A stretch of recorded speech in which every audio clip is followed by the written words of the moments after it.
You're tuned into Holy Smokes, Cigars, Catholicism, and Conversation. Let my prayer arise in thy sight as incense. I'm your host, Dustin Quick, and this is episode 28. Before I introduce my very special guest and dear friend, I just want to let everybody know that Havana Palace in Windsor, Ontario is the official sponsor of the Holy Smokes podcast. So if you would be so kind, just go to facebook.com/Havana Palace and give them a like. Check their lineup out and their pricing. Caesar and Eli are awesome guys, and we like to support locals, support small businesses, right? So with that out of the way, I have Mr. Timothy S. Flanders as my esteemed guest this afternoon. Normally, I don't record in the afternoon, so this is a bit of a change of pace. But I have him here with me. So before I let him introduce himself, tell y'all a little bit more about him. For those who aren't familiar, I'm just going to read his biography. So Timothy S. Flanders is the author of City of God versus City of Man, the battles that have shaped the church from antiquity to the present, which will be published by TAN this fall, an introduction to the Holy Bible for traditional Catholics. In 2019, he founded meaningofcatholic.com, a lay apostolate dedicated to uniting Catholics against the enemies of Holy Church. He holds a degree in classical languages from Grand Valley State University and has done graduate work with the Catholic University of Ukraine. He lives in the Midwest with his wife and 4 children. Well, my brother, glory to Jesus Christ. Jesus is King. It's great to see you, brother. Yes, you too. So we go back a number of years, actually. And ladies and gentlemen, Tim has taught me the reality and the value of redemptive suffering. There was a time, actually, in which I was tempted to go east and break communion with Rome over the sort of common celebration of the liturgy. But Tim helped me to see that, look, if things aren't going aesthetically how you would like them, musically, whatever the case may be, offer that up to the Lord.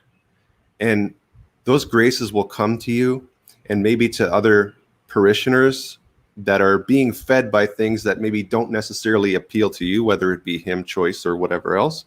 And if the homily is a little bit hit and miss, just, ask the Lord to bless Father, because he has a difficult job and we don't know the battles that he's fighting. So long story short, this approach has really revolutionized my spiritual life.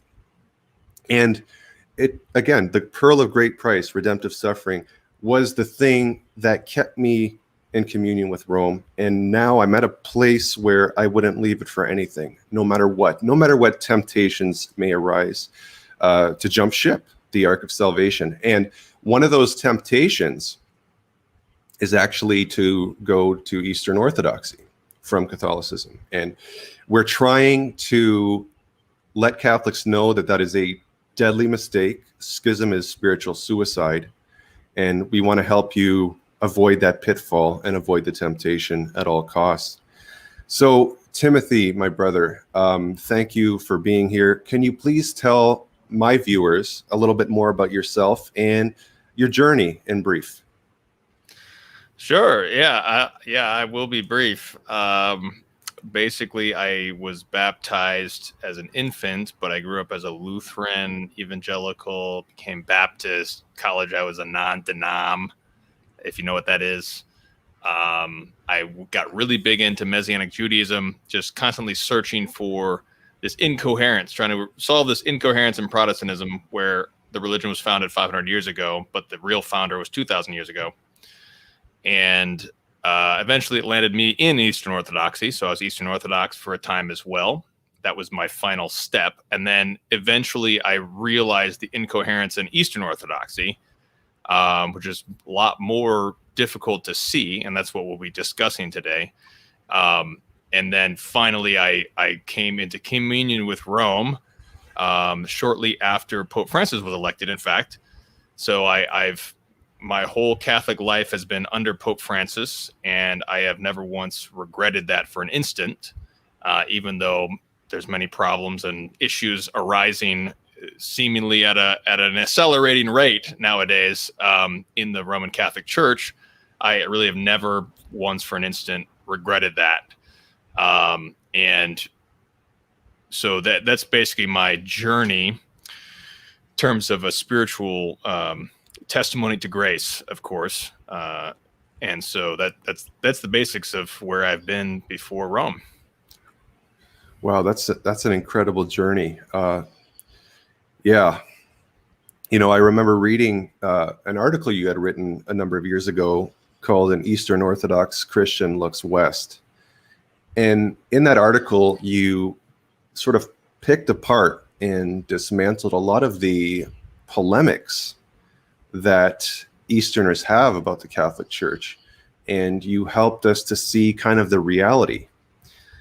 So when you yourself were Orthodox, what were some of the things that you were taught about Catholicism? Why Catholicism couldn't be true, or some of these issues? What were some of the big ones that you kind of latched onto and held for a while? Well, there's so many different issues.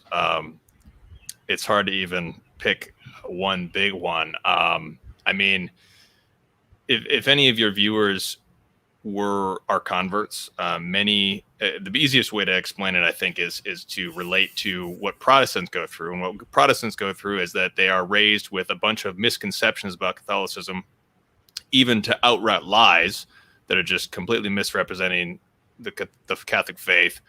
And it's just, so essentially, as you become a convert, you're just have these aha moments over and over. Wow, I didn't realize that was actually not true. It's actually this or that or whatever.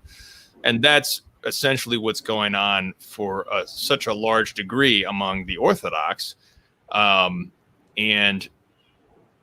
it is far more deceptive because it is presenting everything against Roman Catholicism by citing numerous saints and numerous fathers, church fathers, going back centuries and centuries to the early days of the church and Council of Nicaea and everything like that. So Right. It's citing a great deal more authoritative sources than the Protestants can ever do. And so they're constructing this elaborate veneer of the one true church, which is a bunch of really strong half-truths. The Protestants have certain half-truths themselves, Sure. certainly, but the Orthodox half-truths are far more powerful because they can really make the best argument. And part of this is because some of their issues actually have not been totally resolved even in the Roman Catholic Church. There are issues that just go back even to the beginning. We've never really quite resolved some of these things, Right. like the exact nature, for example, just to give you an example, the exact ecclesiastical, juridical, moral, spiritual relationship between the infallibility of the Pope and the infallibility of the Ecumenical Council. That's just never quite been totally nuanced and resolved completely. That's been a traditional struggle in the West as well, since going back to the conciliarism in the 1300s. And it was just recently started to try to really resolve that, especially Vatican I and Vatican II. But it's still not quite figured out. And so this is a truth. This is a reality. And so the Orthodox can actually bring up this reality that it still exists in the Catholic Church, and then they can draw from that truth. They can add a bunch of errors and sort of generalizations or just inaccuracies to that, and then they can draw upon all these patristic citations, and then they can construct this whole very, very convincing deception, honestly. And now let me explain what I mean by deception. I'm saying it's not. I would never put anything malicious on any of the Orthodox, but it is a deception. And what I mean by that is it's extremely deceiving. You can look at it and you can think that it's true, but it's really not. I think that the deception really just comes from original sin. People just don't really want the Roman Catholic Church to be true, because if it is true, then you have obligations of obedience on your own soul. It would be much better just spiritually on like a sort of a instinctual spiritual level, my fallen nature prefers to not be under authority. And so my fallen nature just sort of instinctually creates some sort of way to get out of that. Not even conscious, it's just my instinct, it's my fallen nature instinct. So I certainly would not, and even I think there are Orthodox of completely good faith who are really struggling with, overcoming original sin, overcoming and becoming holy, but they still are, making these arguments, and some of it they're just misinformed or whatever. So it's very complex, but it is ultimately deceiving. It's a deception. And so I think those are the difficulties. So then this is the sort of the context of creating these misconceptions about Catholicism. What I typically tell Catholics is that in general, most Eastern, like if you're going to read it, if you're going to pick a from the shelf an Eastern Orthodox, you go to the bookstore and buy an Eastern Orthodox book. Right. In general, as long as that Eastern Orthodox author is talking about Eastern stuff, they're usually 100% Catholic. They're just talking about the Greek fathers and the Russian fathers and the desert fathers. And, they're just discussing their liturgy and everything like that. 100% Catholic. As soon as they turn west and they start talking about the West, that's when they start to get lost in a bunch of inaccuracies and errors and misconceptions and prejudices and all sorts of things. And so that's what's very confusing, because the church, especially since Vatican II, has also been trying to restore a great deal of the Greek fathers and the Eastern thought to a much more balanced picture, which is what you see in the New Catechism. You see a lot more references to Greek rites, and there's a quotation from one of the Eastern rites. And so there is this issue where they are creating this very convincing veneer of an issue. And that's what's difficult. So this is the type of thing that happens when you try to learn about Eastern Orthodoxy, is that there's this very, very strong mixture of truth and falsehood. And so if you haven't spent a great deal of time studying a bunch of these sources, it's so easy to be convinced because you don't understand the whole nature of all the different aspects of Orthodoxy. And it's so easy to just get convinced by these polemics, especially like the stuff you get online about Orthodoxy.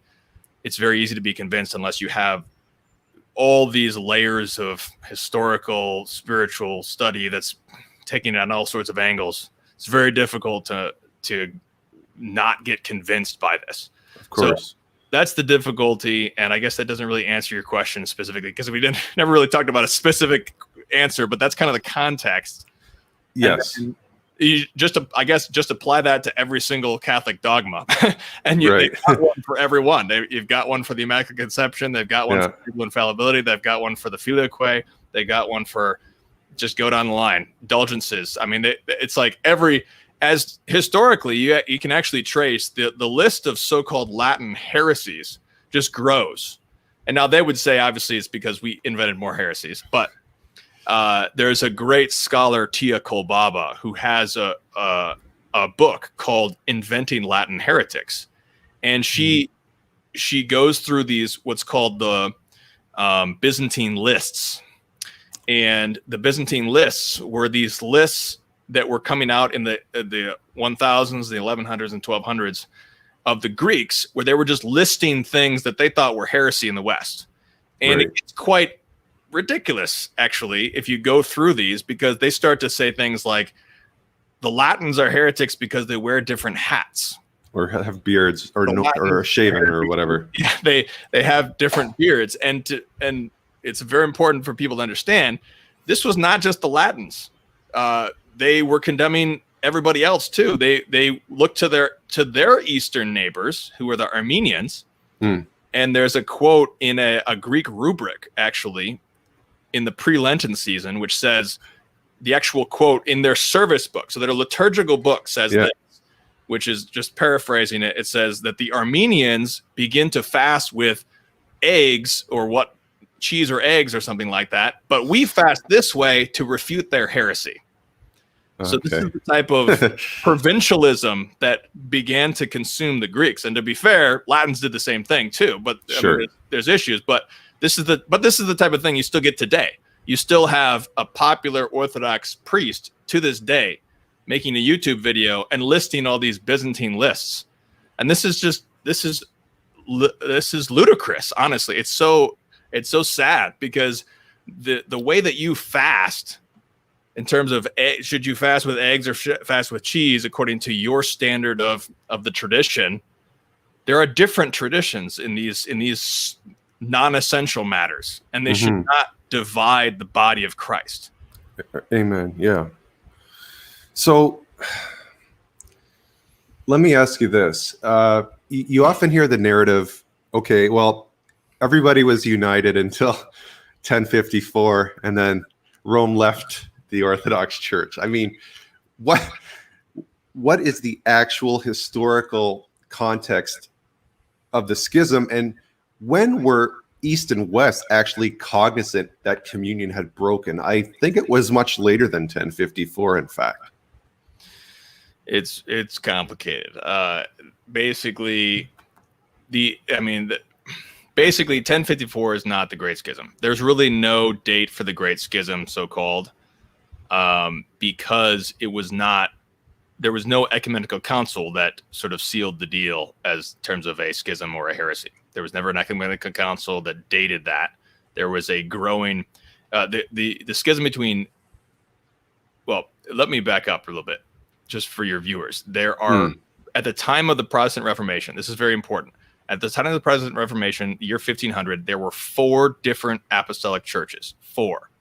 There were 3 in the East and 1 in the West. There was not East and West. And this is something that Eastern Orthodox will totally ignore. They won't tell you about this. There's 3 different Eastern Orthodox churches. 3 different. There's what's called the Eastern Orthodox Church today. There's the other group of churches is called the Oriental Orthodox. And then the other group of churches is called the Assyrian Orthodox, or the so-called Nestorians. That's a bad term, though. Yeah. And so that was the Armenians that I mentioned before. They're the Oriental Orthodox. So, but to answer your question, so the division between East and West in terms of geography had been going on since at least 431, between all these different Eastern groups that were splitting off with each other and then splitting off of the West. But when we talk about the Great Schism of East and West, we're usually talking about one of the Eastern Orthodox groups, which is the Byzantines, or the Greeks, or the Russians, you might say, Eastern Orthodoxy. So that the date that's used is 1054 simply because it's convenient, not because it's true. But I think the real break comes in 1274 is a big date, I think, because that's when there is actually a union that's completely solidified. Like there was all these controversies, and people were not sure. People were of different opinions. Are we in schism or not? Basically, people were of different opinions. To boil it all, this is far more complex than we're able to get into, obviously, in a show. But 1274 is a big date because that's when a union is confirmed. But then, in actual fact, the Pope, in fact, does create the schism at that point, because it's a bad Pope who actually allows a bad prince, Charles of Anjou, to convince him to call a false crusade against the East. And so there's a union of 1274, and I'm blanking on the name of the Pope. I'll have to look it up. I got a book right here. But he actually calls this false crusade, and that's really when the big break happens, because the Greeks in the East are able to use all of this nonsense that's being done by the Latins, which is wrong, of course. Sure. They're able to use this to provoke everybody against the West and solidify a schism, which is really the Council of Lacarne, I think, is 1290 something. But that's when it really gets solidified, because that's when the Easterners actually solidify a condemnation that's a conciliar condemnation of the Filioque. Okay. And that's when it's a lot more solidified. But even then, even 100, 200 years later, there's a Council of Florence, and there's another union, which is far more lasting and far more successful than the first one. And there's still not a totally clear schism. And so it's basically, it's complicated. So let's see, Urban the Fourth. I was just trying to look up the name of that Pope who called that false crusade, because that's, I mean, if you can blame the Pope for anything, that would be the Pope to actually blame. Right. Yeah, this Martin the Fourth is the guy we're talking about here. Okay. So Martin the Fourth was just a corrupt Pope, basically, and he, because of his intrigues, helped to create the schism as it was. But the Muslims actually have a great deal of blame, in fact, in creating the schism. This is another factor that Eastern Orthodox never mention, is because the Union of Florence was solidified and the Catholics were in the East. It was all done. It was a done deal. There was a great deal of opposition still among the Greeks, but officially, formally, it was done. The union was done in the 1430s and 40s at Florence. But then, because there was a lack of a true crusade against the Muslims at that time, again, the Muslims were able to take Constantinople. And what did they do? They just killed or exiled all the Catholics. So they imposed, and then they imposed their own schismatic patriarch on Constantinople. So they really imposed the Greek schism. They really created the Greek schism. If there's anybody really to blame, especially it's the Muslims at that time. And so that's the big historical footnote that's completely left out of the story. So there's so many different factors. It's essentially extremely complicated. There's political factors, economic factors, spiritual, cultural, theological, all sorts of different factors at play over hundreds of years to create a situation we have today. And obviously both sides are to blame. Both sides have done atrocities to each other and created this animosity between each other. So trying to make a long story short as possible, there's so many different factors. And I mean, I would really date the schism to more like Council of Blachernae 1290s as more of a formal break, because even after 1054, the Greek emperor still asks for the First Crusade to be called. So he still goes back to his so-called schismatic people who are schism so-called between them and says, hey, come help me against the Muslims. So they're still kind of working together, and there's still sort of a working relationship, of course. So yeah, it's complicated. so in the 1200s, Easterners and Westerners were still intercommuning. Would you say? Well, it would be in certain areas and certain not. I mean, you can count it by different ways. There's basically the in certain areas you had intercommunion, in certain areas you're not going to have intercommunion. The commemoration of the Pope is what is that's why people want to say 1054, because the commemoration of the Pope by the Patriarch of Constantinople was taken off of the liturgy. And so it would seem that they're in schism, and he excommunicated the Pope. It would seem they're in schism there, but then later on, there's other sources that are saying, "Are we in schism? We don't even know. You're not on the liturgy anymore." But there's certainly a schism, a de facto schism happening on a sort of a hierarchical level.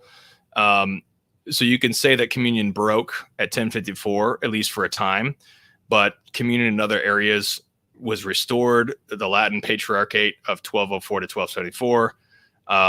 There's a de facto communion trying to be established. In 1274, the communion is obviously formally reestablished.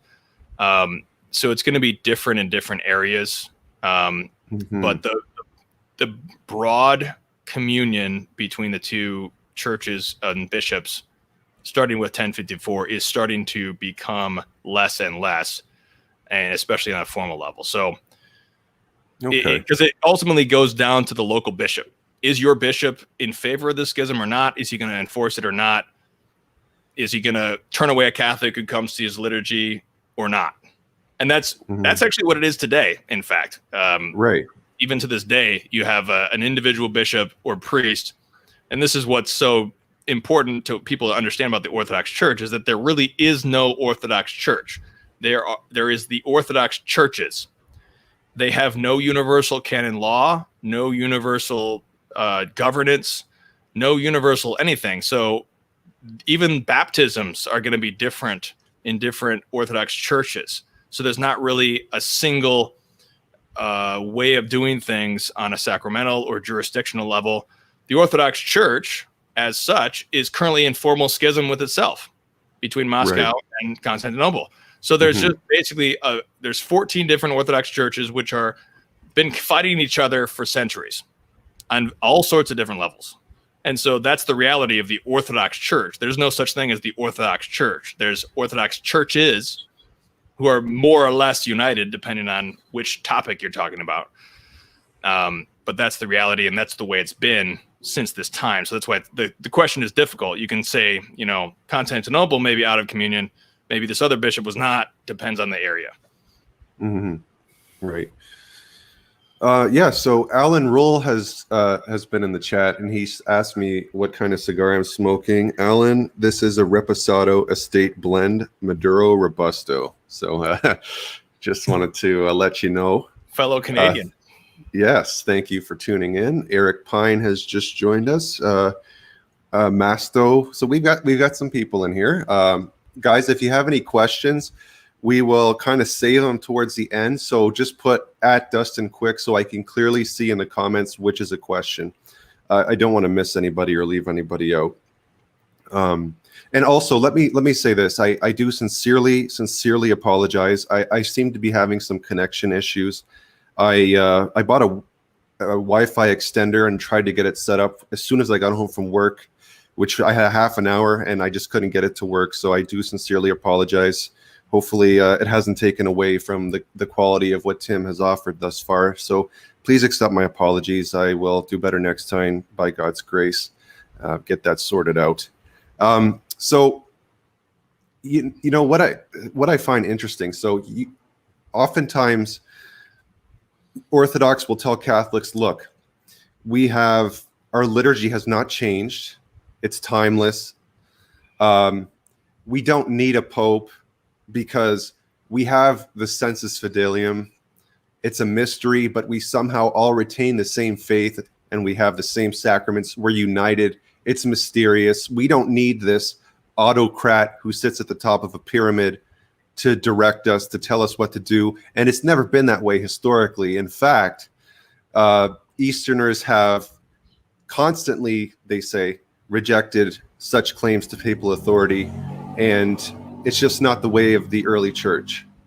And examples that you would find, let's say, of papal supremacy or primacy, well, that's Byzantine flattery or it's forgeries of some kind. How would you respond to that? I mean, when do we first start to see heavy-handed papal authority? I have something in the back of my mind that I would maybe put out there, but what do you think in terms of like how early on does Rome start to exercise its authority and have this self-consciousness of being the head of the church? Yeah, that's really the question, which I will preface by simply saying that you made a number of statements at the beginning of your question, which were regarding the Orthodox Church. You said, like, we're united. We all have the same faith. Our liturgy never changed. Most of the things you just said about the Orthodox Church are false. Right. Liturgy did change. There's tons of unity. There's tons of disunity. There's tons of disunity in the faith among the Orthodox Church. So and this is the problem, because so many Orthodox Christians, especially in America, don't actually understand the reality of their own church. And so they have their own, they've been deceived by these polemics, basically. And so they're just sort of parroting these things. They don't realize there's the reality of the situation. But to answer your question, essentially, here's the important thing that people need to understand about these topics is that we have very little evidence of anything about the Catholic faith before 300. We have the New Testament, we have a number of apostolic fathers, and we have Eusebius. and we have archaeology and things like that. But Mhm. the church was viciously persecuted by the greatest empire in the history of the world for 300 years or so. Mm-hmm. And so we don't have a lot of documents. We don't have a lot of evidence. After 300, then we have tons of patristic sources at this point. Yeah. So this is why Protestants, some very, very astute Protestants, can make arguments to actually support their own heresies because there's so little evidence. So this period right here, that what we call an ante-Nicene, ANTE, Nicene period, has very few historical sources. Now, having said that, then we say, okay, what do we do? What do we have? What do we have? Yeah. So we have the letters. So, for example, we have the letters of Saint Ignatius, our great source, very early source, right after the New Testament was written, which he says things like bishops, the real presence of the Eucharist, things like that, which are fundamental dogmas of the Catholic faith. And then we do have a number of very important papal statements or actions. And you may be thinking of Saint Victor. I think you read my mind. Victor is the so there's Saint Victor is a big one. Pope Saint Stephen. These are in the one, and there's Pope Saint Clement has an implication of papal authority, and these are all in the 100s and 200s. And you have, so basically the claim. Now, okay, keep that in mind. Now let's go to the dogma of the Trinity. That's when we get into a bunch of muddy waters, because the dogma of the Trinity has a bunch of difficult quotations from this period. So the central dogma of our faith, it's even more central than papal authority. It's more central than papal authority. We have the Nicene Creed. So the Nicene Creed is actually even more important than the papal authority. And we have a bunch of patristic citations from this period, which are actually not entirely Trinitarian per se. St. John Newman says, he would never ascribe any heresy to these. They're just basically speaking in a way that's terminologically pre-Nicaea. And right. This is a whole other conversation. But the point is, we need to be fair about the evidence. So the Orthodox come along, they say, well, look, you have these, tangential statements of Pope St. Victor, that's nothing, that's nothing. But then they say, well, we absolutely accept the Council of Nicaea and the Trinity. We absolutely accept the real presence of the Eucharist and all these other doctrines that are all dogmas of the faith. But as far as this other one, it has the same level of evidence or more in some cases. We're going to completely discount that evidence. Well, that's just being unfair with the evidence. You're not being fair. You're not evaluating this objectively. You're coming into this with an agenda. You're looking at the evidence with an agenda. And so this is the type of thing that you get. But the evidence is quite early. The book that I would recommend is this text by Fortescue. Okay. The Early Papacy by Adrian Fortescue up to the Synod of Chalcedon 451. And he discusses all of the papal statements up to the date 451. And he is the one who also says with Newman, you basically have more Trinitarian problems with these fathers than you have with papal problems in terms of the evidence. So the evidence is very early. It's in the apostolic, post-apostolic era. It's very early. And it's even if you take it even more generally than that, and you just say the idea of apostolic authority for bishops in terms of a bishop has a see and he has authority from the apostles, not because he is a certain city, but because he is a successor of the apostles. That concept is even more universal and more established than the See of Rome. And the reason that's important is because the Orthodox are going to start to say, starting in 381, that their bishop is the best because he's the imperial city, not because he has apostolic succession or apostolic authority. It's because the Bishop of Constantinople, that's the imperial city. So the idea that this is the key point for the Orthodox is that their ecclesiology is based on Roman imperial politics. They're saying that their bishop is the biggest because is the highest in the area because of the Roman Empire. So in terms of secular politics, so the idea of organizing the church based on secular politics, that is the real innovation. So the real innovation that the Orthodox are trying to justify is actually basing the church on secular politics.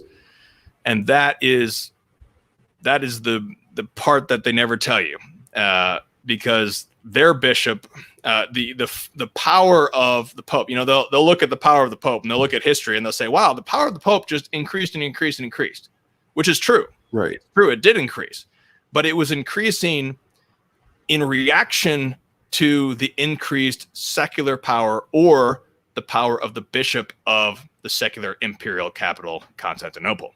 So the Pope was, in the ante-Nicene period, yes, the Pope had very little power in terms of like a bureaucracy.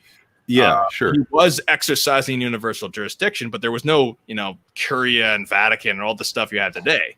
Right. But as the power of the imperial power continued to increase, and then later you'll see in the West, the secular power of the Western bishops and the kingdoms, as that continues to increase, the power continues to increase in reaction by the Pope. And so Vatican I, papal infallibility comes at the end or near the end, the third, last quarter of a century of the most massive increase of secular power in the history of the world.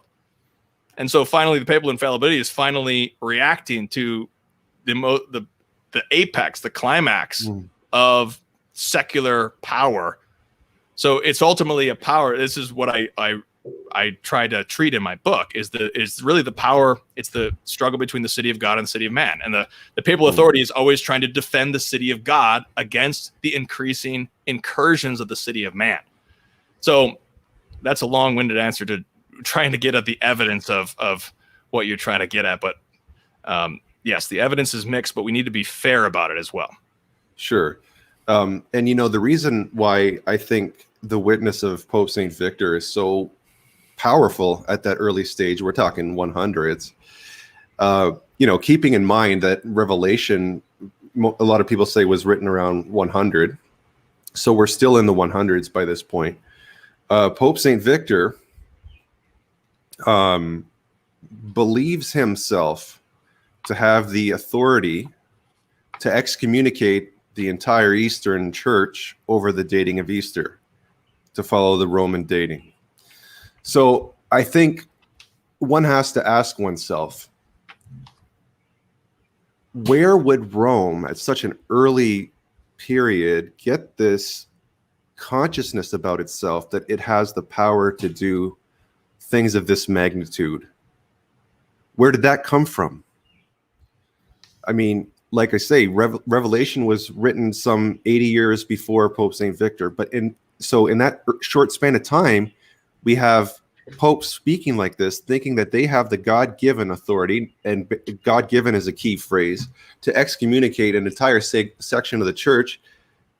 And this is in the 100s. So where does this self-consciousness come from? It's got to, well, you got two options. It either comes from the Lord Jesus Christ, per his commission to Peter, or it comes from the enemy, which means at the very earliest time, since the earliest time, Rome has been in error. But we can't accept that because the Pope St. Victor, guys who followed him are saints in the Eastern calendar. So that doesn't work. It's got to be a divine institution. People say, oh, it's because Rome was the capital of the empire, and that's why it had the primacy and how it rose to prominence. But if you even look at like the Council of Sardica, the reason for the Petrine privileges to be the final arbiter of disputes between bishops is due to the memory of St. Peter, right, as it's quoted. So it's nothing to do with an outside source of power bequeathing it on Rome. This is something that's a divine institution. Yeah, it's quite remarkable, really, that I mean the real burden of proof for the Orthodox is to produce citations where the Pope of Rome was actually claiming his authority based on the fact that it was the capital. But in fact, it's the opposite. He was claiming his authority again and again based on Petrine apostolic authority. And it seemed like the easiest thing in the world to find a quotation like that, because it was the capital of the empire until the early 300s. And so why wouldn't the Pope say, well, actually, we're also the head of the church because we're the imperial capital? You don't see that. Just say that. But they don't say that. It's all about Peter. It's all about apostolic authority. And this is why the real innovation comes when some Greek bishops in the East start to rearrange the church based on where the imperial capital is. Right. So, Constantinople is now the new Rome and Moscow is the third Rome. This is not something that could be transferred. The reason why the keys remain in Rome is because that's where Peter died. Right. And I used an example with Elijah Yossi the other day. I said, if Peter had died in Ethiopia, that's where the mother church would be. But because he died in Rome, that's where the see is. And they also say, well, he also was in Antioch, and there's actually 3 Petrine sees. So who are you to say that Rome is the be all end all when he was in, 2 other locales, exercised his authority and taught there? How is Rome any more powerful than the other 2 sees that he was at? Yeah, that's a very good point, and I'll add more to that too. The idea is that among the fathers, St. Peter is the Prince of the Apostles. That's the phrase that's used again and again, especially in the Greek liturgy. Prince of the Apostles, Peter. And what we get out of this is the fact that the apostles were bishops. Everybody knows that. The apostles were bishops. So if you say that Peter was the Prince of the Apostles, you're saying that Christ instituted a prince among bishops, who's the prince of the bishops. And the idea of Petrine authority has been invoked even in the Persian Empire church, among the Syriac churches, in the capital of Seleucia Ctesiphon. In the 400s, the bishop of Seleucia Ctesiphon seized power and claimed that he had a Petrine office. And the Constantinople has never been able to claim a Petrine office, but eventually they claimed that they were founded by St. Andrew. And this was just basically an invention. They just invented this as a myth. Nobody really thought of that for centuries. And eventually somebody just started claiming that this was St. Andrew's See. Now, I'm not placing judgment on the historicity of that claim. I'm simply saying that somebody's trying to grab for an apostolic authority.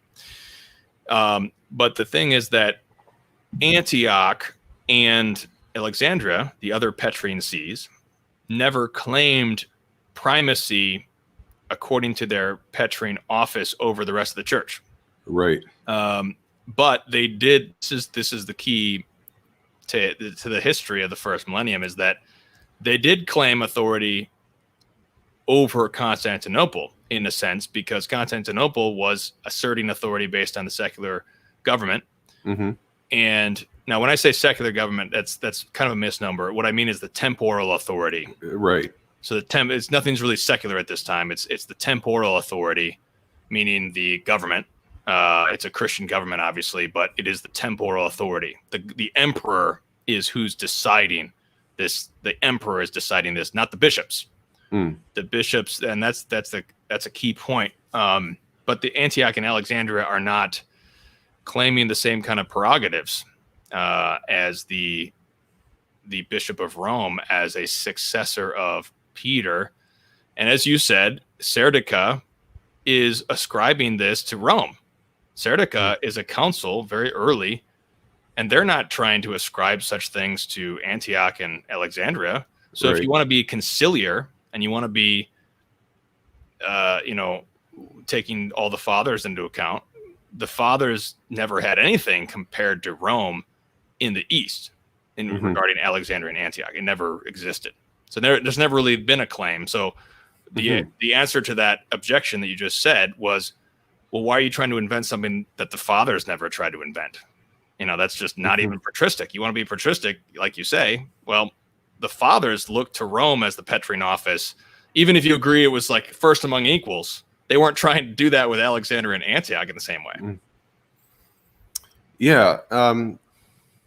Another thing is, universal and immediate jurisdiction. That's a big sticking point. So, I remember, I think it was around 2016 or thereabouts, maybe in that time frame, I read the Chieti document. And some, Orthodox got online and said, well, there it is. Your commission between Catholics and Orthodox agrees that Rome never, in the first millennium, exercised canonical authority in the East. Therefore, this calls into question or outrightly contradicts this notion of supreme power, immediate jurisdiction, universal jurisdiction.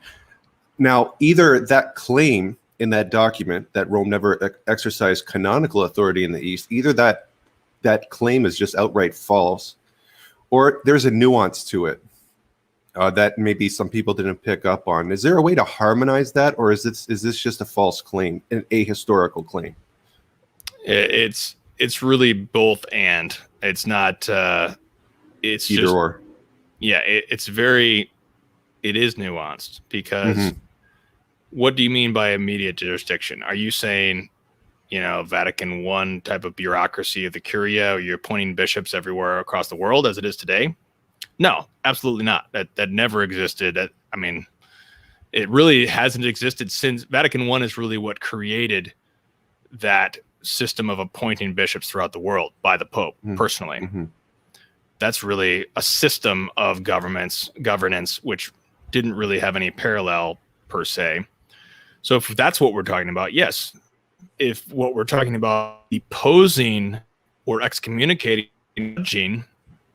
a outside your jurisdiction, judging or deposing the Bishop of Constantinople by the Pope, that has happened in the first millennium. That would be immediate jurisdiction. There's an event in the Photian Schism where the Pope asserts this immediate jurisdiction famously, where he orders he's basically seeking to resolve the Photian controversy, and he asserts immediate jurisdiction. You could go back to the Council of Ephesus. The Council of Ephesus, the Pope gives Saint Cyril his immediate jurisdiction. Saint Cyril sort of acts as a papal legate in a way, to basically depose and excommunicate if they don't submit to the Pope's judgment. And so this is all over the first millennium. You just need to look at it very objectively.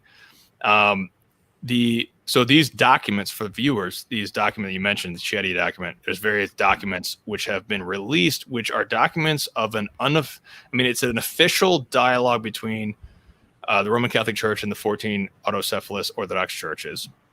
And these documents are essentially documents of officially blessed theologians and bishops who are making basically theological and historical reflections which are attempting to resolve the schism.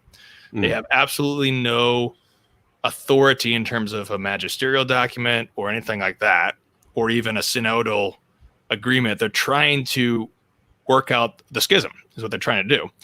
And so the idea is trying to get into this nuance, which is exactly what I mentioned in the beginning, which is this nuance between the papal infallibility and the ecumenical council infallibility that we haven't even worked out among the Catholics, because that is an issue among the Orthodox, which is a divisive issue that divides us. So we're trying to work out a very difficult issue that we've never even worked out ourselves on behalf of the Orthodox. So it's a delicate thing, which has a ton of different nuances and difficulties. Yeah. When I read some of the acts of the ecumenical councils, I read, in Ephesus, how the legate spoke in the person of the Pope with regards to the Roman See and the authority that she had. And that's early. That's 431, and you could clearly see Vatican I language. You see Vatican I language in the Council of Chalcedon. It's all over the place, but you have to go in and actually read the sources. I think, if I'm not mistaken, in Chalcedon, there is a section in which, I remember reading this before, correct me if I'm wrong, but the legate says on behalf of Pope Leo, that Pope Leo, St. Peter, gives the Ecumenical Council the authority to excommunicate Dioscorus. So I found that quite interesting, because you often hear that from certain Orthodox that a pope is subservient to an ecumenical council, or he doesn't have any authority as its adjudicator, as its final arbiter, where the buck stops. But I found that language particularly interesting, that St. Peter gives the council fathers the authority to excommunicate Dioscorus. I hadn't read that in some time. Does that ring any bells for you? Yeah, I'm not familiar with that particular quotation, but I'll give you another one from that council, and that is the infamous Canon 28, which is approved by the council. So the Ecumenical Council approves a given canon and then sends it to Pope Leo. And then Leo says this, quote, "The agreements of the bishops which are contrary to the holy canons of Nicaea, we declare null and void, and by the authority of the blessed Apostle Peter, we annul them completely by a general decree." So that is the Pope, St. Leo, who's a saint in the Orthodox Church, annulling a solemn act of an ecumenical council. Right. So you have an Orthodox saint. That is Vatican I right there. You have an Orthodox saint annulling the acts of an ecumenical council. So that's right. The problem with the Orthodox, is that their own saints preach various things like this. So the difficulty is that there's the Petrine office of the Roman See, but there's also the Petrine office of every bishop. Every single bishop is, in another sense, Peter. He's Peter to his priests. And so his priests form sort of the apostolic college. And so there is a Petrine office in that sense as well. And so it's always a balancing act in the history of the church, is balancing these two Petrine offices, the Pope and every other bishop. Because as I mentioned before with Pope Martin, not all the popes are great popes. Many popes are bad popes. They need other bishops to try to exhort them to do right and whatnot. So this is what creates the nuance, is that there is the infallibility of the Pope, but there's also the infallibility of the Ecumenical Council, and there's also the infallibility of, the consensus of the fathers. There's the infallibility of all Catholics throughout time, the tradition. There's all these other sources of infallibility that are always balancing each other. And in the history of the church, you have differing areas of infallibility sort of shining, if you will, in a particular case. If you have a really bad pope who wasn't doing his job, the conciliar controversy is the big one in the West, where you had 3 popes. What do you do with papal infallibility when you have 3 popes? Well, you have an ecumenical council to try to resolve it, and that's exactly what they did. And so the Orthodox look at this and say, see? Yeah. Well, that's because there is this balance between these different organs of infallibility that Christ gave to his church, so that even when sort of one is obscured or some difficulty arises with one, then another arises to cover that, and this is ultimately, it's charity, because as St. Paul says, how can the eye say to the foot, I have no need of you? And that's kind of what the Orthodox are doing, is they're saying, well, we have the Ecumenical Council in theory, so we have no need of you, primacy. And but ultimately it is a both and. It's an interdependency where we work together in charity and we overcome the issues in the church. And that's what we need most of all, is charity among these Orthodox and Catholics. Yes, amen. So you brought up some really great points, and I'm glad you did. I think some Catholics might even be under the impression that our ecclesiology is like, it's just top down and that's it. But we can say with the Orthodox, and maybe Orthodox aren't even aware of this, we don't contest, as you just mentioned, that each bishop is Peter in a sense. The Petrine office is at the local level, it's at the regional level, and at the universal level. It's multivalent, multi-layered, and it's not mutually exclusive. And I like how you said that infallibility is one thing. It really is one thing. And ecumenical councils and, papal statements, these are not to be broken up into different things as if the subjects that they're focusing on, i.e. the faith, are different or divergent. These are instruments of a single thing, which is the infallible faith. And at certain points, one may be exercised or outshine another, right? That's a very good analysis. And it's very balanced. So basically, what the Orthodox have in terms of ecclesiology, that's Catholic. We hold that, but they're simply missing the universal Petrine privilege. So we have what they have plus what Christ has desired in terms of that. Yeah, insofar as the Orthodox are not preaching any sort of anti-Western doctrine, like I said, right? If they're just being Greek qua Greek, according to the Greek fathers and everything like that, that's entirely Catholic. But as soon as they start to look west and start to condemn stuff, that's when they go off the rails. But like you said, that's an important thing for people who may be tempted to go Orthodox. Everything that's beautiful and good and true about the East is already present in the Catholic Church, in the Eastern Catholic churches. And so, many people, especially this is an important aspect of this, is that people, a lot of times, I know many personally, who just encounter Eastern spirituality or Eastern liturgy or Eastern anything that's Catholic, Eastern Catholic, anything. And they just have a sort of a spiritual awakening where something really clicks for them with the Eastern thought or spirituality that really helps their spiritual life. And so they're drawn to the Eastern rite. And that's fine. That's happened throughout history. People have moved in different locations and found different pathways to holiness.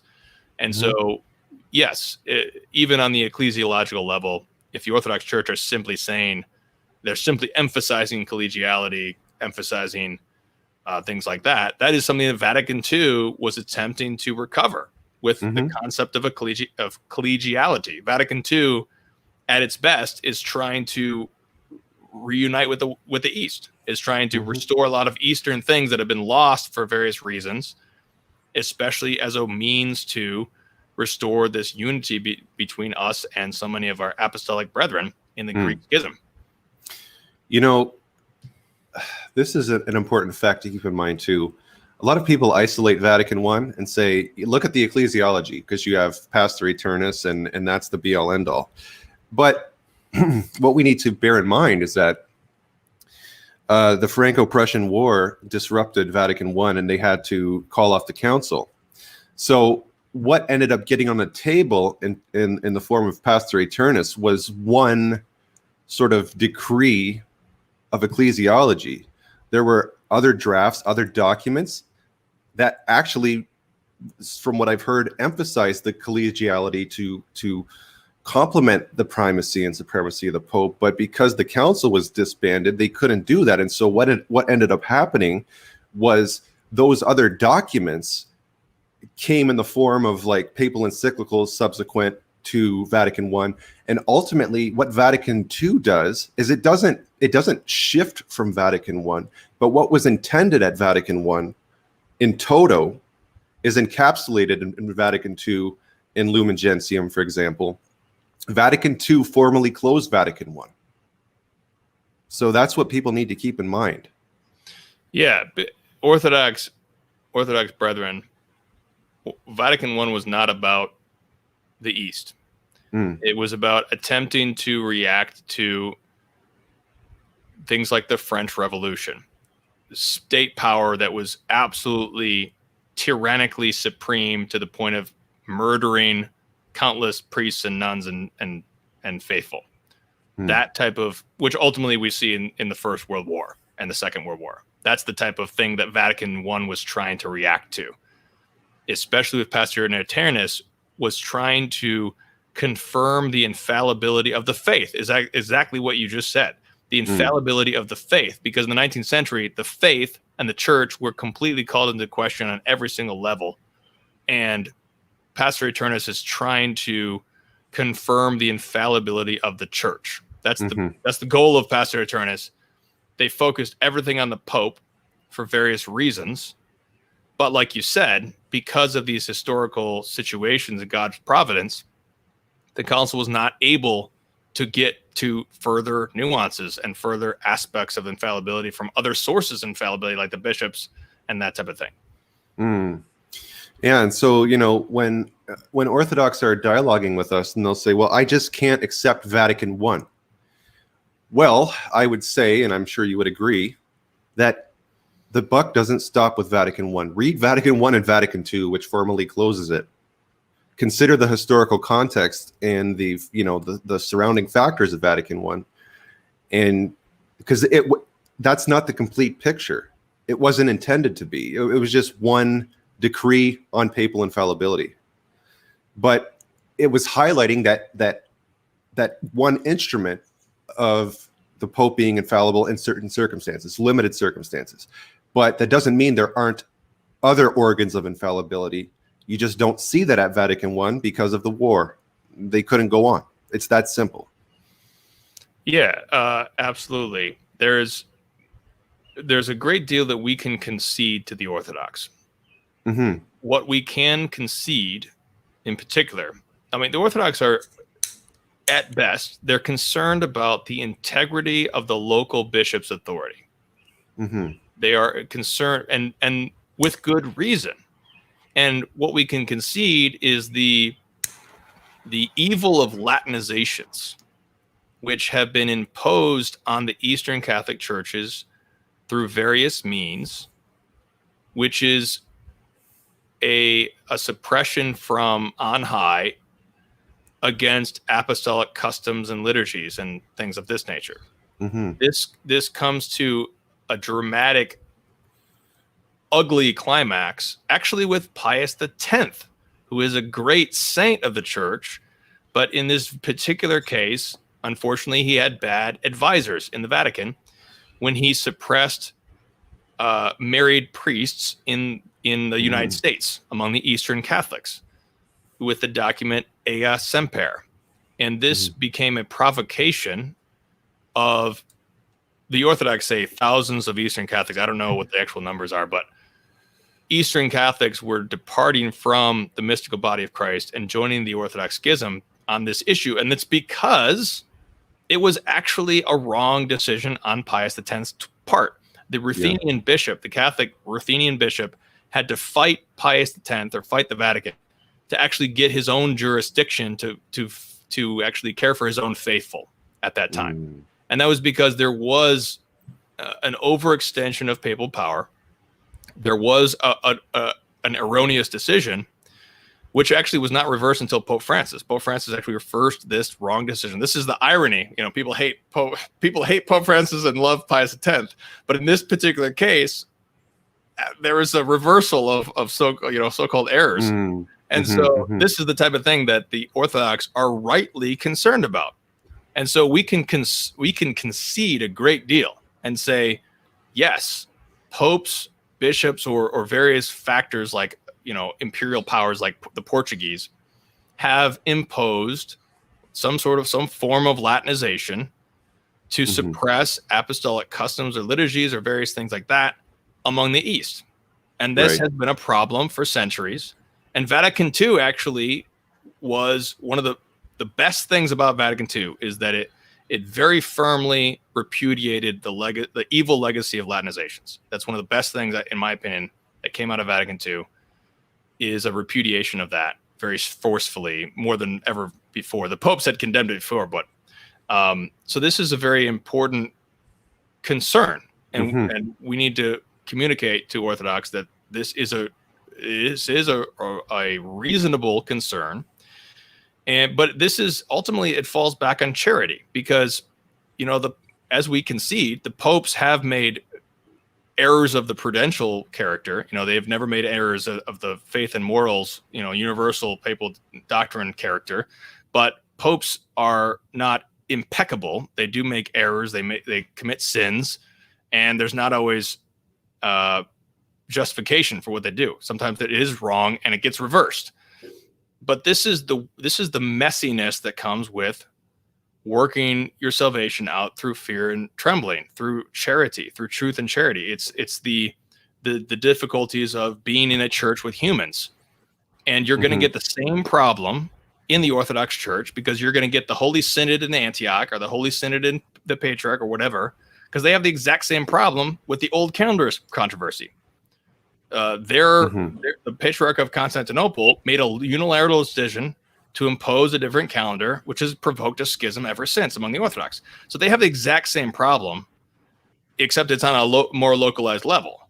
And so you don't really escape the problem of bad bishops or bad decisions from on high. You don't escape that by becoming Orthodox, and that's an important point. But we need to concede, of course, injustice, that there is a legacy of overreach. We don't really want the Pope to have to appoint bishops across the world. That's kind of an anti-subsidiarity situation. We don't really want that per se. We would prefer like a local, not election, but at least a more local process.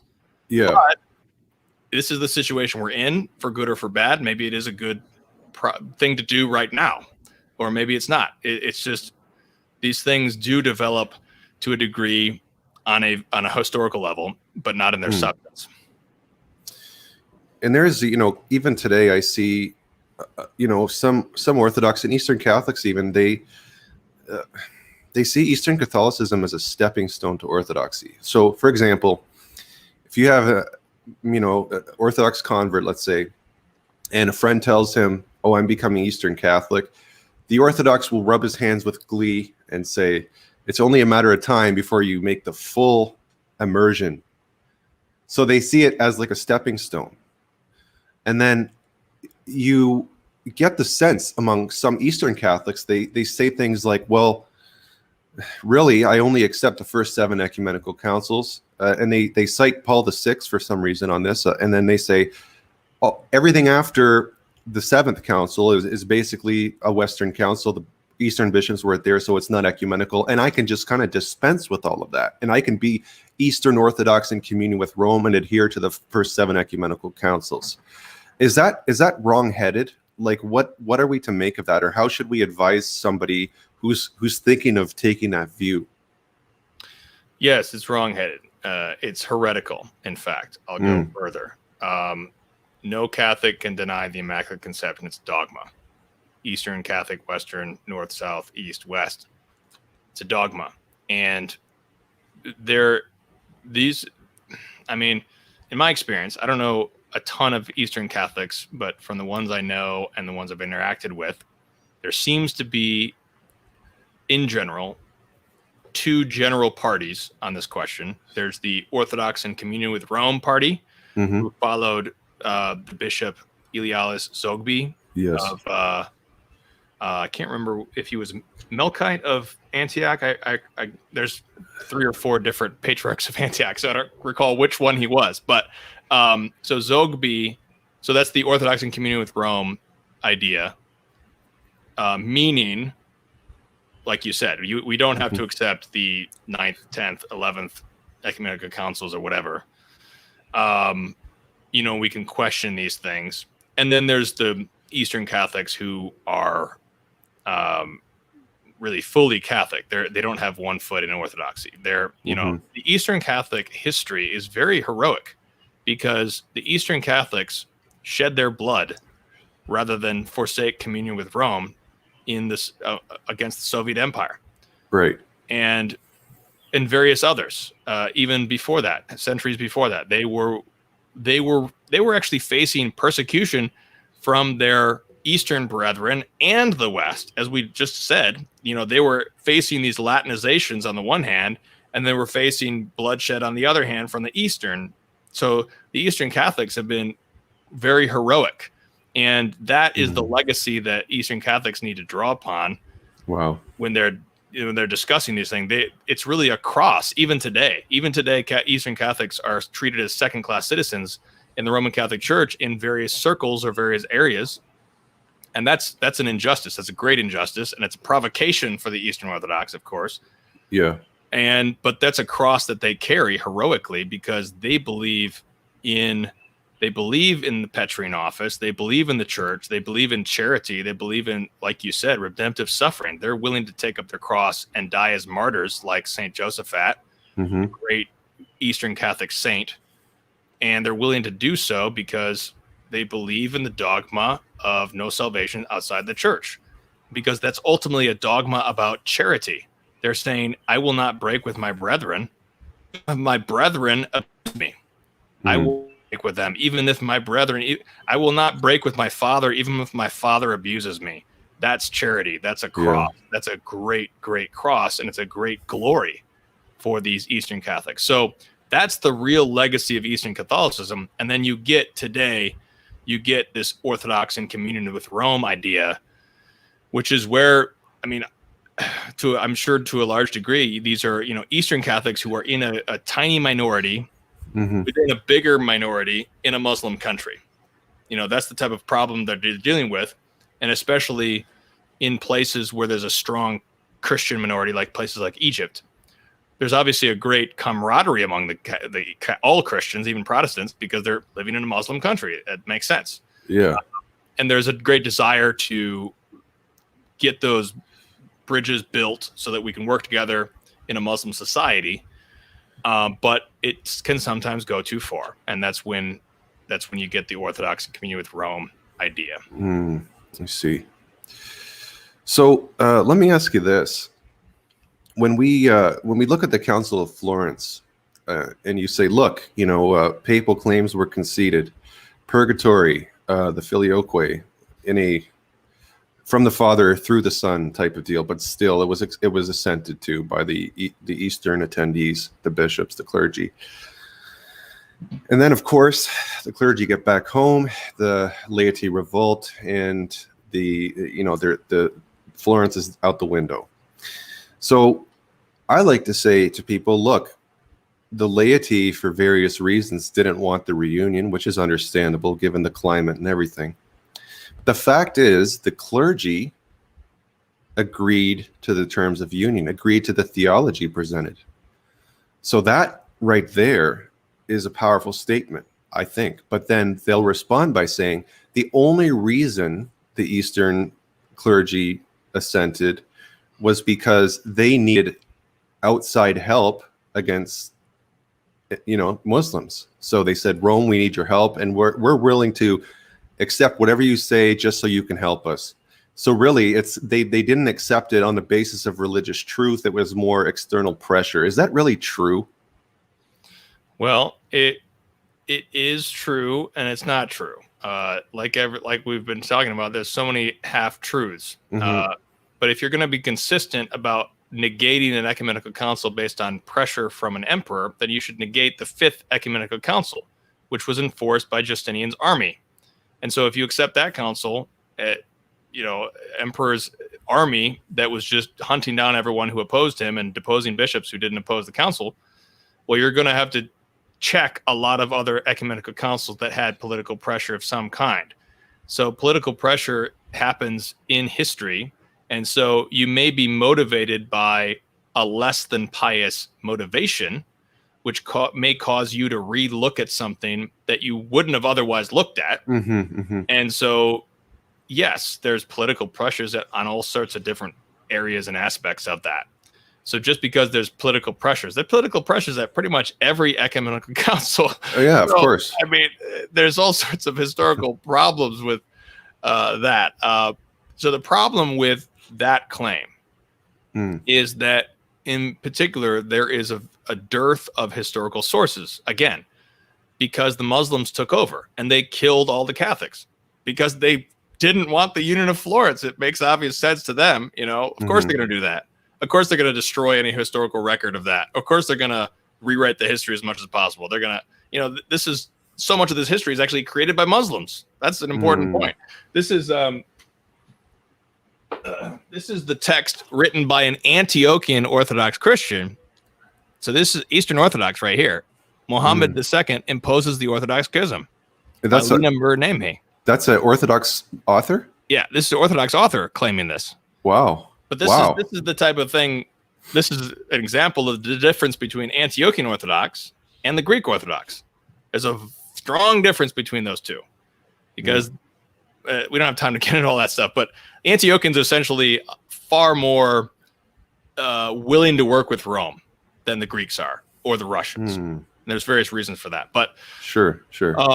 It's undeniable that the Muslims imposed at least a great deal of the schism. We can even concede that Florence was not a success or whatever, but obviously the Muslims took over and they imposed their own patriarch on Constantinople. Obviously, that's a historical fact. So there's all this. There is a strong factor there. I'm not saying the Muslims just totally invented. There was lay opposition. There was Mark of Ephesus, a bishop, and other bishops or monks who were opposing the union. Yes, there was. There was some popular support against Florence, but we also know that Florence was accepted by various Eastern bishops, as you said, which becomes the basis of most of the Eastern Catholic churches to this day, minus two. They all accepted Florence as the basis of union with various additions and various things like that. So I still count Florence really as a successful council. People malign it as a failure to this day, which I think is basically, when you say Florence is a failure, you're basically saying all the Eastern Catholics are a failure. I was just going to look up the total number of.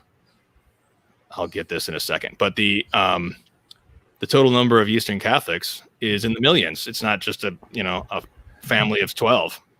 Right. This is a little bit more than that. And as I said, there's this great history of martyrdom and suffering. 13,209 and 516 is the current count according to Roberson in 2008. 13 million. Wow. So this is not, obviously 13 million compared to 1 billion Christians is a very tiny number, but 13 million people and souls is a million. I mean, it's 13 million. So yeah. Well, we're nearing the end of our show, I think, but let me ask you two quick questions sort of as a closing. Number one, is it true that Photius died in full communion with Rome, and did he accept Petrine supremacy? I have not studied that particular controversy in a long time, so I hate to answer definitively on that, but I do believe that he did first. To answer your first question, I do believe that he did die in full communion with Rome.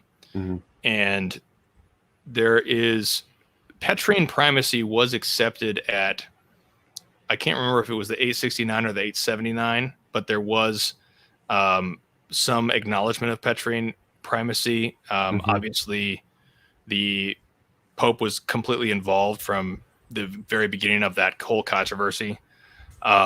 But there were things that were left unresolved. So did Photius accept papal primacy? Yes, to a degree, at least. But there are limits to what I think we could claim about what Photius accepted regarding Petrine primacy. Okay. Well, let's do a quick question from Alan, and then I'll do my closing question for you, and then we'll get out of here. So he says, question for Timothy, what do you think of Sachinski's book on the papacy? Oh, Sachinski. Yeah, see, this is the thing. I'm not as current on the scholarship as I could be, because this is the stuff that I studied since 2010, 12, when I really had examined this further. I have not actually looked at his book on the papacy. I did study his book on the Filioque, which seems to be quite good. In terms of just a scholarship. So it's very good. I'm assuming his papacy book is also good. He seems to be a good scholar. But ultimately, the Orthodox scholars, like Meyendorff, for example, I think Meyendorff is one of the best, of course. they are willing, the best Orthodox scholars are willing to concede a lot. I mean, this is the thing. You need to, just ignore the Orthodox polemics on the internet. Just ignore it. Don't even go there. Read people like Sachinski or Meyendorff or people like who are serious scholars. They're willing to concede quite a bit. So I can't really comment on his papacy book because I haven't studied it in depth, but I know his Filioque book is a good contribution to the debate. And that's what Alan just said. He said the Filioque book is the better of the two, in his opinion. Okay, so here's the $1 million question. Let's bring it down to a practical level. So you've got a Catholic, right? The Catholic is sort of enchanted by Eastern Orthodoxy and their arguments. And they say, look, I know communion with Rome is important, but the parish or parishes that are within my purview, they don't provide what I need. There's no, I mean, everyone's different. I don't want to just say this is the standard, look of every Catholic, but this is what I hear sometimes. Okay, so I've got no liturgies, Catholic liturgies in my area that I feel fed by.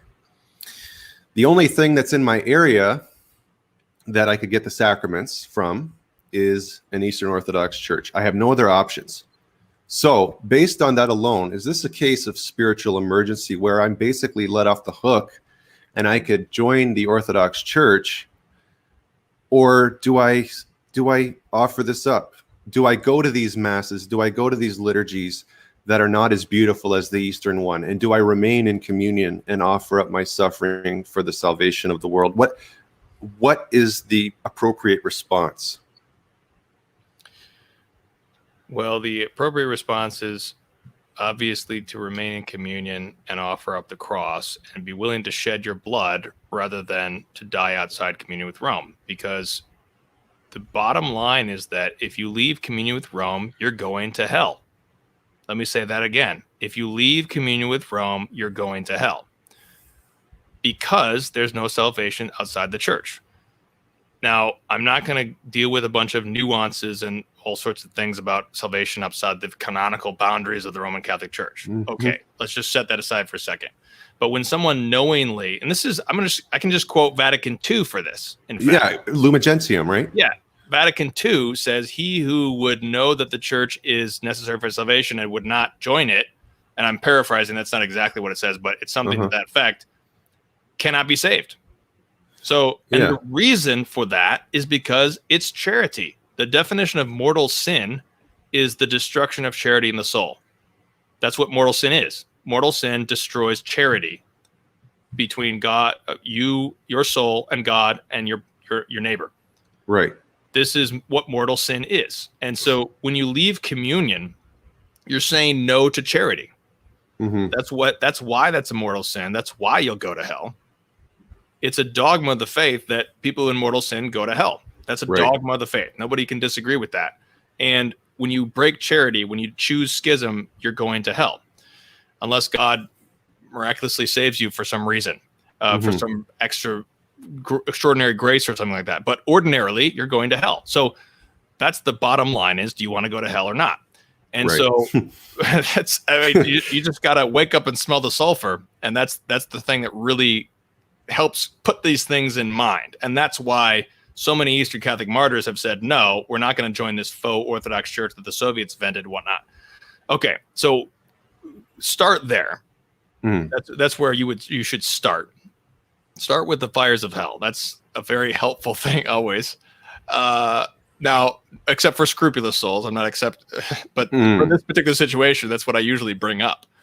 But now, if we start with the dogma of no salvation outside the church, and then we look at the situation. Now, what you're describing is a very real and spiritually and emotionally wounding situation that many Catholics are under because we are living in the era of the new iconoclasm.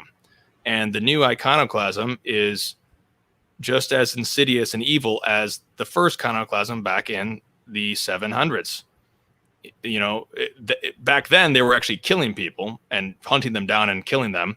So it's a little bit less bloody, but it's very insidious and difficult because there are enormous liturgical abuses in which priests of God are abusing our Lord and the Blessed Sacrament in the Roman Rite to this day across the world. And this is a grave offense against Almighty God, which will provoke his great wrath against us. So we're in this situation of great crisis and darkness, and we need to realize that, but also realize that the church has faced many, many different periods of darkness before. And this is the subject of my new book, is all these different periods of darkness and crises. And the church has gone through them because men of God fought manfully with the power of the cross. They were willing to lay down their lives and suffer. And that's always the answer to every single crisis of the church, is to suffer, to love suffering, love the cross, to love this, because it detaches us from this earthly world. The post-communion prayer for Feast of the Sacred Heart, which is the post-communion prayer, that we despise earth and cling to what is heavenly. And that is ultimately one of the great spiritual benefits of suffering, is that it detaches us from this earthly suffering world that is dying away, that God is redeeming through the individual work of each saint. So these are the spiritual things that one needs to keep in mind. Now, it becomes extremely difficult when you have a wife and children. So it's one thing when you're single, You've told me this before. Yeah, I could just suffer through any liturgy. It's no big deal, type of thing, but when I have my children and they're watching a liturgical abuse happen, and they're watching someone desecrate the holy sacrament, the holiest of holies, that I'm trying to inculcate the real presence of Christ, the faith of the real presence in my children, who's, my little tender children who are innocent. They don't have a formed faith. They're forming it. That's something that can be very destructive to the faith of children. And so this becomes very grave in that situation. So I can't make a universal judgment for every situation about what you need to do to deal with that situation. And so the universal things that I can say are: don't leave the church, don't forsake communion, and join the Orthodox Church. However, there are certain circumstances, especially when you're in danger of death, for example, where you can actually receive sacraments from an Orthodox priest, according to canon law, current canon law, because of emergency situations, like you said. Now, is that an emergency situation or not? Are you in an emergency situation? If you're not dying, generally no. You're not an emergency situation. Now, there could be other factors, however, for a particular situation that may be different, that may change your situation and whatnot. Ultimately, many of us need to move, actually. This is ultimately the long-term solution.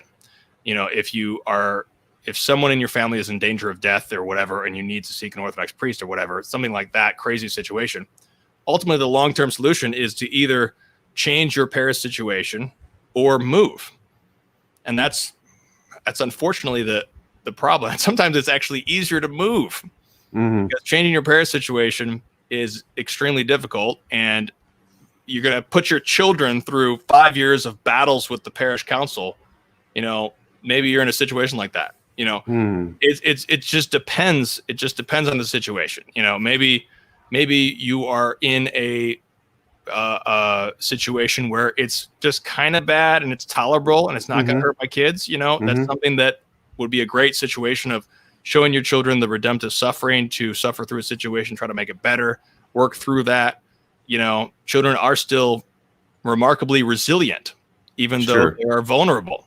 They have a great resilience to them, which is God created in them, because children face a lot of difficulties. So it really depends on the situation. But I think, there's a lot of I hear of people who are in situations. It depends. I think if you're a major city, and you're a major city, you usually can find some parish that's at least tolerable and doesn't hurt your children. If you're in a major city or even a medium city. But if you're in a small town, rural setting or things like that, there's no parish except this, terrible priest who's abusing the sacrament publicly and preaching heresy, that's the only place for 50 miles or something like that. You know, that's a very difficult situation. And when you're in a situation like that, it's getting into that spiritual mindset of not leaving the church, accepting the suffering, doing what you can, praying to God for wisdom to guide you through that situation, and thanking God that he has counted you worthy of suffering for his sake. Wow, what a wonderful answer. And, you know, like my situation, my what I'm drawn to is, you know, incense and all that. But the parishes that are in my area, they say the black and do the red, a wonderful priest and wonderful community. And I know that that's what my wife loves and feels comfortable in and can grow, and we can grow together. And, you know, there was a time before COVID when my daughters were like 3 and 4 years old. And after Mass, we would go in front of the tabernacle, which was a beautiful tabernacle off to the side. And I would say, let's say bye to Jesus. And my kids would do so. And then we'd leave. So, and what I would do, and I explained this in another of my videos, I said, what you can do where you're planted is be holy and dispose yourself. So I would do things like keep prayer hands through the liturgy minus the homily. I would receive kneeling and on the tongue, even though there was no altar rail. Obviously, that I wouldn't cause a ruckus or trip somebody, but these kind of things you could do where you're planted, and sort of the holiness, the disposition will be infectious and spread. And that's an example for your wife and kids. So, and Catholics have called me crazy for having this perspective. I don't feel called that I need to go to the Latin Mass or whatever, or a divine liturgy, as beautiful as they are. I love all liturgies, you know, as for what they are. They're not always celebrated the greatest way, but all liturgies are beautiful. Our Lord condescends to each of them and makes himself present to feed us. So who are we to shun them and say, no, this isn't good enough for me? But at the same time, everybody does have their different spiritual paths and things that appeal to them. And somebody could grow in one place and not another. And that's fine. That's totally okay. But I think that's a perspective to have. And I just wanted to touch briefly on something you said, Tim.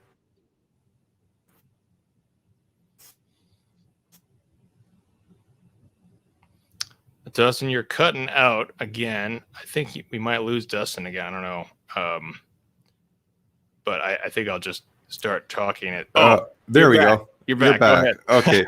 I was going to say, you know, people might respond to the whole, if you leave communion with Rome, you're outside the church. And this is like some high medieval papal invention of, you know, too much power associating Rome with the church as such. But I just want to read something from the Formula of Hermistos in the 500s. Following, as we have said before, the Apostolic See in all things and proclaiming all its decisions, we endorse and approve all the letters which Pope St. Leo wrote concerning the Christian religion. And so I hope I may deserve to be associated with you in the one communion which the Apostolic See proclaims, in which the whole, true, and perfect security of the Christian religion resides. I promise that from now on, those who are separated from the communion of the Catholic Church, that is, who are not in agreement with the Apostolic See, will not have their names read during the sacred mysteries. So that tells you right there, communion with Rome is communion with the Church. And this isn't something that was written in the 1400s or by a Borgia Pope. This is the Formula of Hermistos in the 500s. So that's very patristic and ancient. We do have a question from Eric. Eric says, personal thoughts on what parishes could do better to attract converts to Rome instead of EO. We've kind of already touched on that, you know, solid catechesis, solid liturgy. I mean, that goes without saying, right? Pretty much. I think it's very difficult. Yeah, I mean, you can't really make your average parish have a bunch of academic disputes about all this stuff. But I mean, it's basically, if the revised Mass of Paul VI, the so-called Novus Ordo, is simply, like you said, if it's just celebrated by the book, it's going to be accomplishing what you need. just on a basic level. I think, but especially one of the biggest draws is the great aesthetic beauty of the Orthodox. And so the higher you can make that Mass celebrated, especially with the music, I think the music is one of the most conspicuous things about the Revised Mass. I think the easiest way to draw faithful away from this temptation is to have sacred music at the Mass, whether that's the Latin Mass or the Revised Mass, obviously the new Novus Ordo. Having beautiful music as much as possible, I think, is a simple way to do that. Yeah, I agree. I mean, some of the hymns, my goodness, we don't have to go into detail, but I'm sure everybody knows what we're talking about and can empathize. But listen, man, I want to thank you so much for your generous time and your wise words of wisdom and edification. Hopefully we could do this again, and we could get into specific topics such as, is there a difference between original ancestral sin? Why do Orthodox rail against the Immaculate Conception? And stuff like this. Maybe we could get into some more detail. Somebody just came in with a question, but I don't know. I don't want to eat up your time, man. If you guys jump into it. One last question. Go okay, ahead. This is it, guys. So I promise this is it. Okay, so Azul Luza says, on that topic, would it be acceptable under canon law to attend an Sspx mass when one of the surrounding parishes where severe liturgical abuses observed and practiced? Yeah, I believe that is canonically allowed. You can elaborate on that too.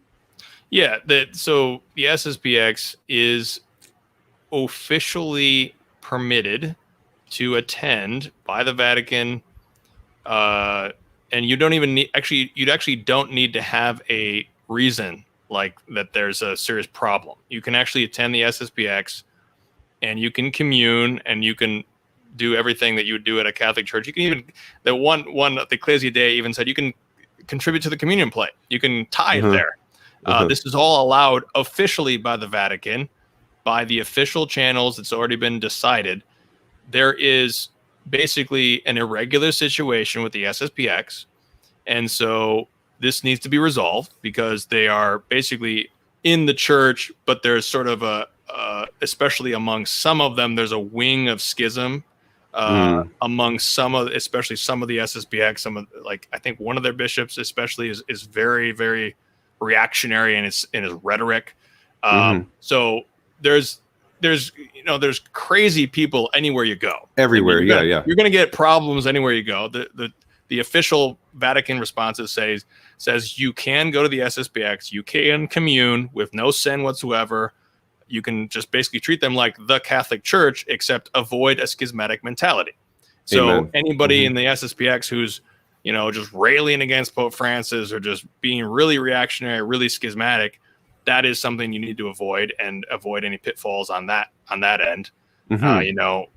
That's the type of thing you need to avoid at an Sspx chapel. But most of the Sspx chapels that I've had any in contact with, most of the Sspx people are just kind of normal faithful, like you'd get at a normal parish anyways. So you're going to have crazies everywhere you go. You just got to watch out for the crazy liberals and the crazy reactionaries on both ends of that. So, and that's the thing. Orthodoxy is sometimes in the middle, and we don't like distinctions. We don't like nuance. We like extremes a lot of the time, right? Just our fallen nature. We want to just go here or there and be divisive. But if we walk that plank, that's often the place of safety, and it's hard to do a lot of the time. But even on Catholic Answers, I've heard it said that yes, you can attend an Sspx mass, provided, just what Timothy said, don't imbibe. If there is a schismatic mentality at a certain chapel, do not imbibe it. If you want to go simply for the love of the traditional Latin Mass, you're free to go for it. But just be discerning, be careful, just like you would anywhere else. Okay, so with that, this was episode 28 of Holy Smokes, Cigars, Catholicism. Let my prayer arise in thy sight as incense. I'm your host, Dustin Quick. This was my special guest and dear friend, Timothy S. Flanders. Make sure you check out Meaning of Catholic. He's got a website. He also has a YouTube channel. He's a great guy. Love you to death, bro, for the sake of Christ. And I hope that you will come back on again. We can discuss more of these Catholic Orthodox issues in greater depth. And if you would, my brother, why don't you lead us out in a prayer, and then I'll close the show. Sure. All right. In the name of the Father, Son, and Holy Spirit. Amen. Our Father, who art in heaven, hallowed be thy name. Thy kingdom come, thy will be done on earth as it is in heaven. Give us this day our daily bread, and forgive us our trespasses, as we forgive those who trespass against us. And lead us not into temptation, but deliver us from evil. Amen. In the name of the Father, Son, Holy Spirit. Amen. Well, guys, it's been a blast. Happy weekend. Stay safe out there. God bless, and we'll talk to you again soon. I'm going to end in 3, 2, 1.